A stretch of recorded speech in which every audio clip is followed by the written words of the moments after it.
So for the cultivation of samadhi is different than some of the other types of meditative practices. And one of the things is that there's a curve of practices. In order to get into this, preliminaries have to be done. And samadhi results from the right causes having been put in. And one of these causes is confidence itself. And there's two kinds of confidence. One is confidence in the Dhamma, in the legitimacy of this whole idea that there's a special and supernormal condition that humans can enter into. So confidence in the reality of that, and confidence in yourself. This confidence is not something like, I can do this. And it most definitely should not be, I cannot do this. The confidence is enough sort of faith to set aside your opinions about whether you can or cannot do this, and have confidence in the idea that a human can do this, and that if the right causes are put in, then this will be the results. And this is not just a mystical or random thing, that there's causal processes. And it's not a good idea to have particular opinions about our own potentials, because if we look at the experiences in the suttas, we see time and time again stories of how people completely misestimated their own capacities. This happens in ordinary life as well. Somebody thinks you're going to go off to university and they just cannot do it, and they turn out they do it very well. And the opposite as well. They think they're very confident they can do it. Turns out, no, can't. So one should just set aside opinions about this. It's a bit of a waste of time trying to predict or evaluate yourself. To some degree, the very fact that you're here in a sort of karmic sense means that you're here for a reason. You wouldn't be here otherwise. So there's potentials there. And these things can come together in a certain kind of unpredictable time frame. So all we can do then is just put in the best causes. And the causes are nicely explained by the Buddha. The first is the external factors. So we have good external factors here. And then again, encouragement, the voice of another, that would be me. And the right kind of prescriptions and descriptions of what it is we're trying to do. So my kind of approach to this is to try to talk you into it, or give you scenarios that help you talk yourself into it. And the first one is that this is the best gift you could give yourself. Sometimes people have reactions about if I suggest that they give themselves gifts and everything. There's a certain cultural belief that you're supposed to give gifts to everybody and forget yourself. But in this case, this samadhi thing, nobody else can give you this gift, and you can't give it to anybody else. So guess what? Only you can give it to yourself, and it's the best gift you could give. So it's also the best because it's the preliminary conditions for irreversible well-being. And I'm talking about emotional well-being. And that is what we might call enlightenment. This samadhi actually spills over and invades the territory of the enlightened mind. So a person does not have to be enlightened to have equivalent kind of experiences of the enlightened person. Unfortunately, it's it tends to be temporary. If the deeper elements of our misunderstandings have not been uprooted, we can regress. So the nature of enlightenment is non-regression. There is no regression from enlightenment. Samadhi is more or less a temporary condition of enlightenment. You're experiencing some of the enlightenment factors, but it's not immune from regression. But that's very beautiful, the idea. It's very tempting to have a taste of this. And this is the way to think about it is to understand and appreciate what it is to be humane. This is the highest act of humanity towards oneself. And to encourage others is a great act of humanity, to encourage these things. Because humans, it's very easy for humans to be inhumane to themselves and to others as well. If we look at the history of the planet, we see that it is a rather desolate. What people do to each other and what people do to themselves is alarming. And because you're humans, you should have some alarm bells in you. You should say, I might be a little rough on myself from time to time. Also, I may be undervaluing my life, undervaluing the possibilities of my experience. I am shooting too low. So this is what I mean by being fully humane, is to shoot high. This is what the Buddha is doing. So he's an example of a remarkable event in Earth's history. Why are we even talking about it? It's 2,500 years ago. And we're still talking about this event. What is this event? A man makes a breakthrough. And then he spends the rest of his life trying to explain what that breakthrough revealed to him and how it affects others.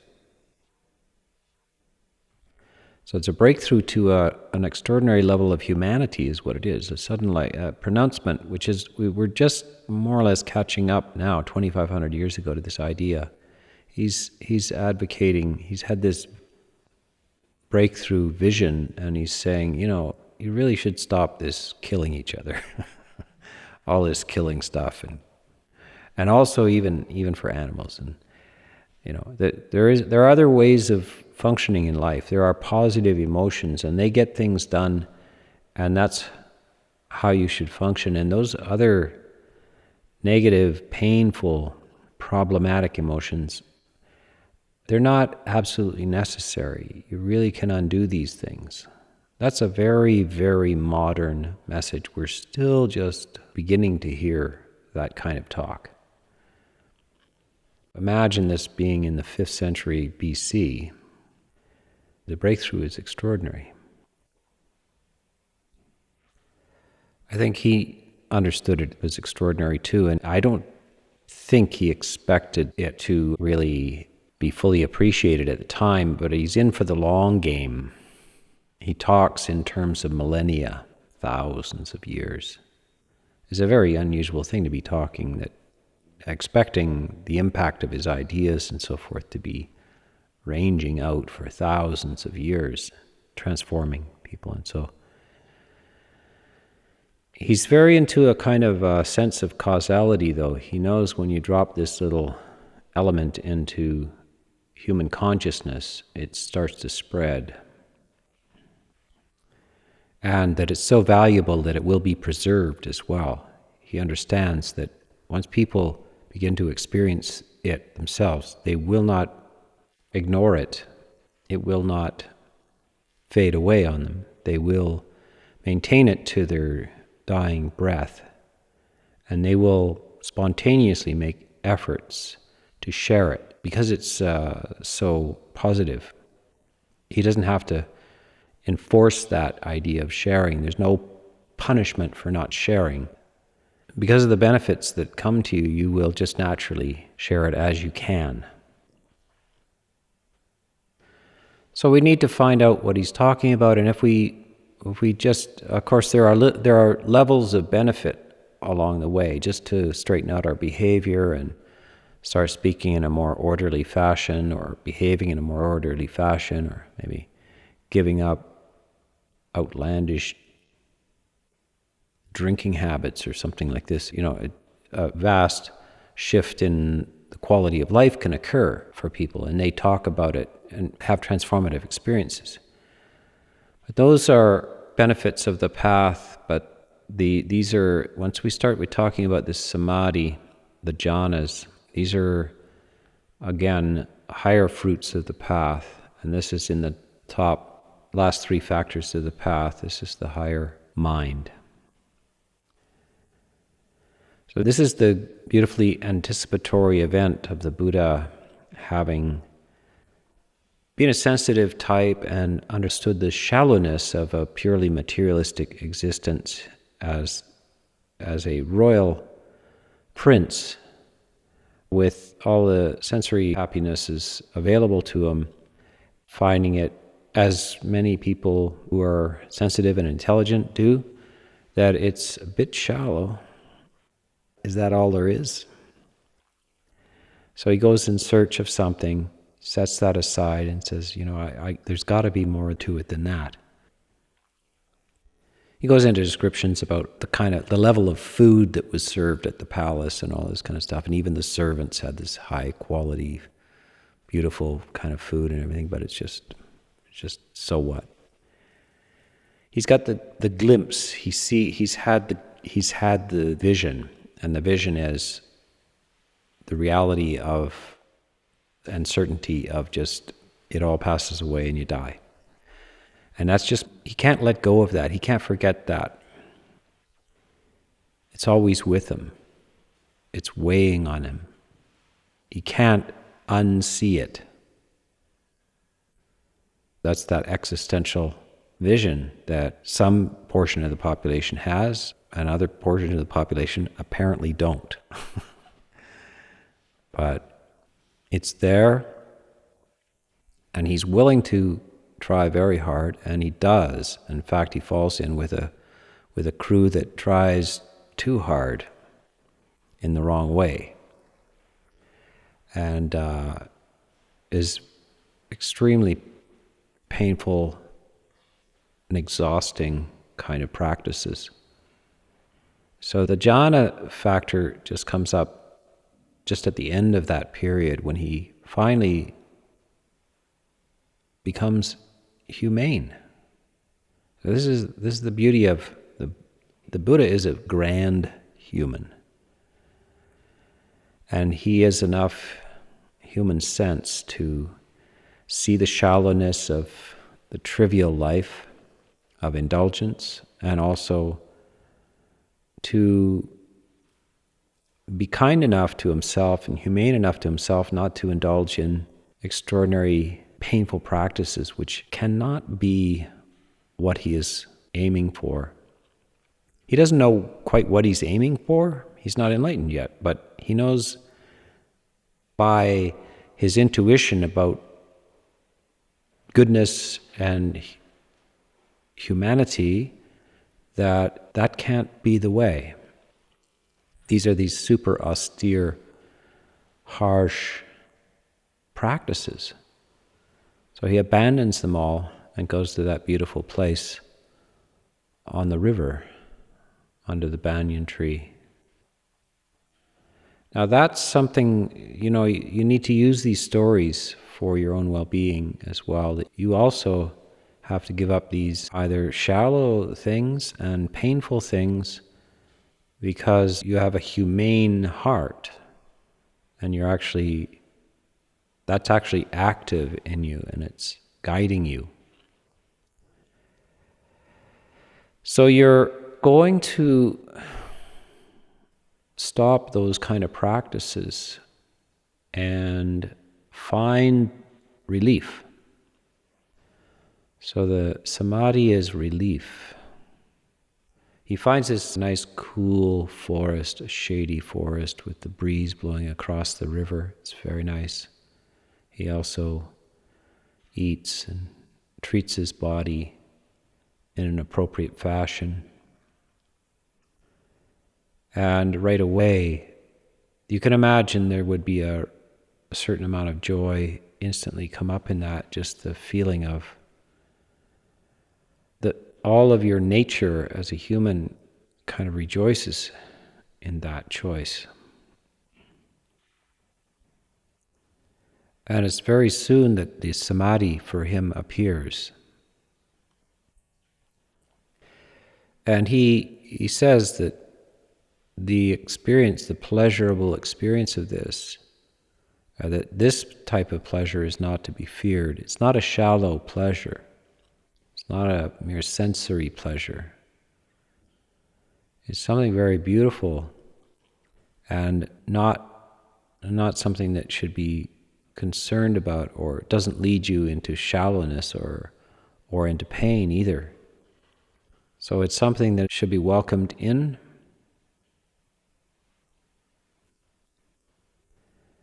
And he feels he's on the right track. And so when you do this kind of practice also, when your mind settles in and the problematic emotional structures, mental structures start to subside, you're already approaching this kind of an oasis. You're actually approaching the banks of the Naranja River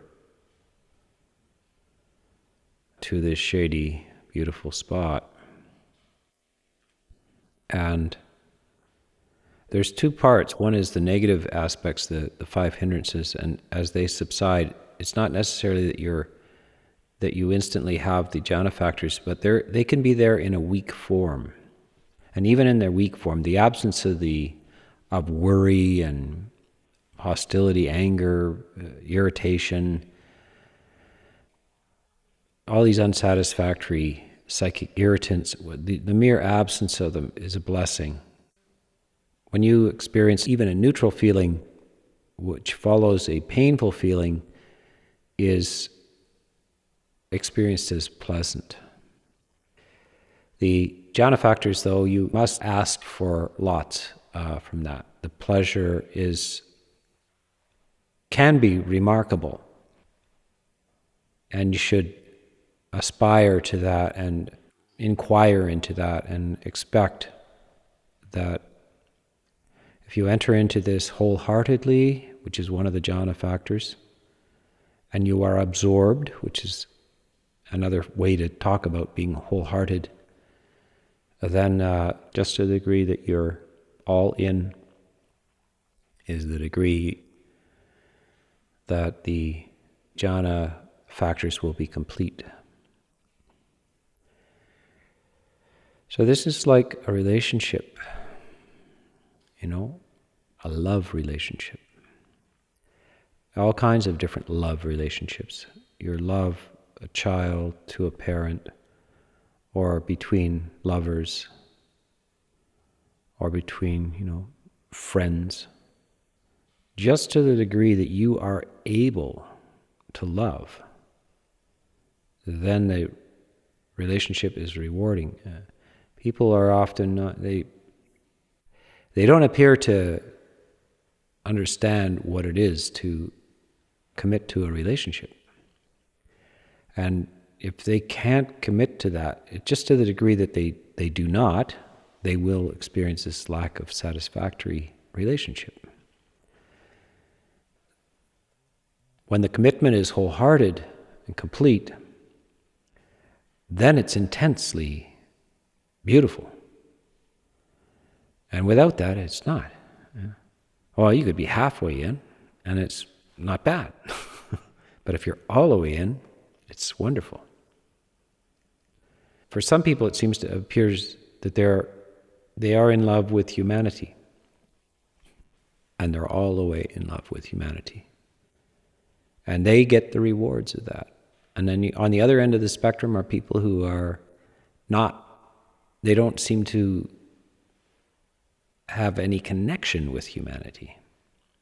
And they will get the opposite of the reward. And then there are people who are dabbling, dabbling in goodwill, dabbling in their identity with humanity and with all living beings. And just to the degree and when it arises, they will feel the beauty and the rewards of that. So this jhana is available, but you can't be halfway in. You can't be. This is the fifth factor. This is the ekaggata, the one. It is union. It is absorption. I mean, we have a whole culture that is more or less multitasking and dabbling in things and flitting from thing to thing, and so part of our mind gets distorted, and it finds it difficult to be fully present, engaged, in love with the thing. So this is when people talk about, I love music, or I love literature, or I love something, that's the kind of language that we're talking about here, is that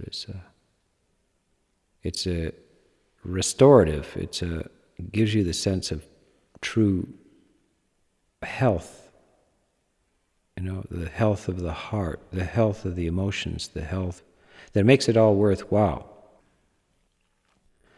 But you can't have it if you dabble. And this is not hard work. You got to reference things in your life where it's been easy to love and to forget everything else. That wasn't hard work.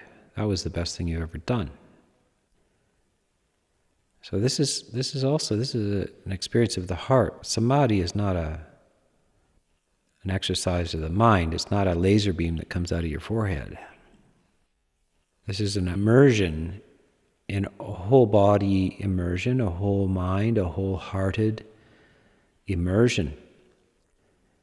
And in order to do that, we just have to get very interested. We don't have anything else to do. We're here for a couple weeks, so you really don't have anything else to do. The past, whatever. The future, it'll take care of itself. This is something you have just a beautiful opportunity to immerse yourself in. And, after the retreat's over and you go back, you'll think, oh, right, I've got to pay the gas bill. Yeah, right, of course. Whatever, you'll figure it out. Trust yourself. You'll take care of things that you have to. And the past is, you don't have to work it out. I mean, lots of people spend a lot of time working on things from the past and wanting to redo it, or etc. This is something that we most definitely should not be doing now. It's not going to get you there. Except in this kind of like story form, the story of the Buddha doing the same thing, just he had to leave the past behind. The past can't enter into the jhana. It's the suspension of that kind of process. That you can't be partly here and partly in your memories into the past. You can't be partly planning. Sometimes we even feel it's kind of dangerous to do that. It feels like, am I allowed to do that? You do it every night when you go to sleep. You're helpless, vulnerable, and unconscious. There is no past, no future. And you do it because it's restorative. And you can't live properly, you can't function properly if you don't do that. You must abandon your hyper-protective consciousness, that wandering, inquiring and fearing type of consciousness in order to go to sleep. But it's also to go into the jhanas, which is also equally restorative. But we shouldn't make it so extreme that it's unattainable. And this is what in my time exploring this, in my early days alone in a shack with the Visuddhimagga, it's very easy to get misled by such texts, which in fact is still misleading a lot of people, by making the jhanas absolutely something like winning the lottery. It's not like winning the lottery. It's accessible. It's possible. And there's all kinds of cultural reasons why at different times in history these samadhi states and jhana have been made very remote and difficult, or explained as very remote and difficult. And other times, of course, they can be undervalued, as they should be understood that it is definitely not what the normal person experiences, but that the normal person has had glimpses of equivalent emotional states, that in your ordinary life you have had times of joy and oneness.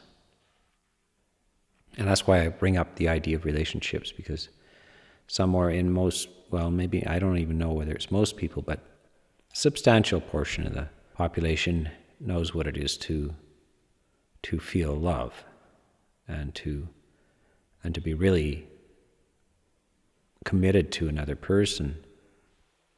You feel as an extension of yourself in some ways, that you care about them as much as you do about yourself. So this is something that one experiences from time to time. Even that kind of thing may fade and everything, but those are the richest experiences in life. And there are encounters with ideas and inspirational visions, which other people have shared with you and so forth, that are also have transported you into that realm. So those are the emotions. You have experienced them, and it's very important that we refer to those things, because this can't be something utterly strange. The jhana factors, the experience of this can't be strange to the human experience. It is experienced by humans, but it's for the wrong reasons. It's only the wrong reasons because the Buddha wants to extract the beauty of the experience from having to be so dependent on situations, external situations, the right person, the right situation, the right idea is too precarious, and it's fraught with the potential of great loss as well. It's fraught with the potential of pain. He wants you to celebrate the best of the human heart. He's just so eager to communicate that. He keeps explaining it to people, how the best moments of their life are glimpses of what could be. And that he says, but you need to secure that in a much more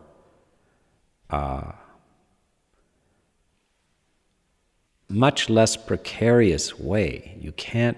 It can't just be out in the world, out of your grasp. You have to find it within yourself, and it has to well up, and you have to find how it wells up in you.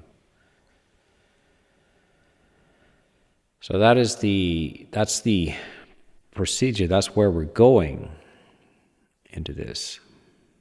And so, in this practice, you need to go into your memory a little bit and just say, what were the more beautiful experiences of my life? What was that like when the heart was full? That's what I'm trying to do here. Now, how can I bring that up in me, but independently of the external factors? How does this going to well up? And this is the simile the Buddha uses. This is like a mountain lake which has no rivers flowing into it, and yet is very cool and pure because it has a source of water welling up from the earth. And so it's not from the outside, it's from the inside. And you also have that possibility, but you can easily go through all of your life without ever blundering across it. So this is like a good chance to kind of, you feel around for this until you get this little spring bubbling up. And now we have a chance to, and people blunder across this in certain conditions where the spring bubbles up, but it's often thought that a mystical experience happened, that it was something to do with the place they were in, or an angel touched them, or something like this. It's not. So we have to learn, we have to get this to happen, and then the next job is to happen again, and then to sustain the happening, and then to get adept at coming back to this. We won't worry about what about after that. We don't need to worry about that. We just need to get the experience. And quite often in Buddhist circles and meditation circles, they can often ruin the whole experience by trying to downplay the significance or how it's going to serve other purposes, etc. So they often interfere with the whole process. So this is for its own sake, and the Buddha endlessly praises it and says that, don't worry too much. It is a source of further beauty as well. It will lead you places. You just trust it.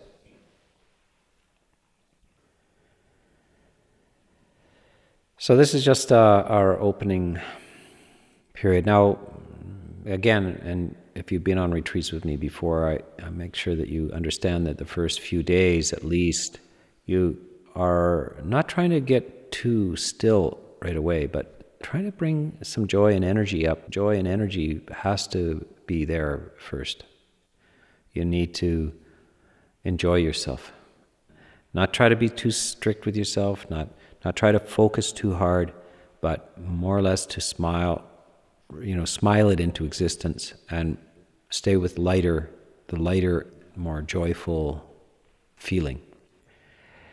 That has to take place first before you can trust yourself to allow this kind of serenity to take over. Otherwise, you'll get sleepy instead. You'll just get sleepy and dull and cloudy and foggy. And you don't want to do that. You want to bring joy and some energy and that kind of feeling up first, and then it can turn naturally into a beautiful but energized serenity as well. So that's the mission for the first few days of the retreat, is to stay light, active, and also it's good to go out and get some light in your eyes as well, outside, a little bit of fresh air, walk back and forth. And we're setting up just good conditions for the arrival of this situation. Just doing some spring cleaning, and then you'll be very happy. And then you can sit on the porch and in a rocking chair and just enjoy.